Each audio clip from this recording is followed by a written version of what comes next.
Mana yaqinda Vazirlar Mahkamasiga ham bordim, Oliy Senatga ham bordim. Uyim rasmini ham narsa qildim, o'shaga ham tashab keldim.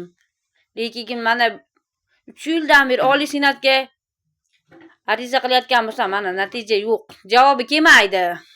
Chunki biz kam ta'minlangan, past tabaqada turamiz-da. Shuning uchun bizdaqalarga hech qanaqa javobi ham kelmaydi, chora ham ko'rmaydi u. Bizni narsalarimiz, fikrlarimiz, murojaatlarimiz inobatga ham olinmaydi. Biror marta. Kechaginda mana Namangan viloyat Uch tumani xotin-qizlar saydoya aytayaptilar. Chiqargan YouTube'dagi narsalarni olib tashladi, vakillarni jo'natyaptilar. Qilinmagan narsa haqiqatni chiqarish kerakmi? Qilinmagan narsaga nimaga bo'ynimga 24 million sarflandi? O'sha uyga 24 million sarflanganmi? Yorilib ketgan joyga. Bu degani nima degani? Yemagan somsamga pul to'lashim kerakmi men? Keling siz Miromanus Mirziyoyev bobomiz bizni mana shu Namangan viloyat Uch tumani birlashgan keskan yorda qanaqa holatda yashayapmiz? Qishloqdagi fuqarolarimiz qanaqa yashayotgan? Haqmi, nohaqmi? Bir vakillaringizni jo'nating.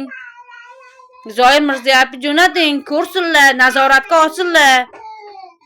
Qachongacha bunday qilib qiynalib yashaymiz biz? Nimaga xohlagan avvaliga qaror chiqarib oladimi yo orderi bormi, xohlagan ishini qilaveradi.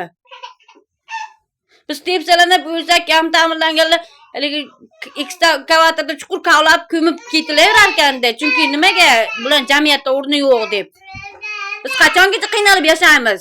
Qachongacha bular hukmini o'tkazadi, zo'ravonlik qiladi? Qachongacha?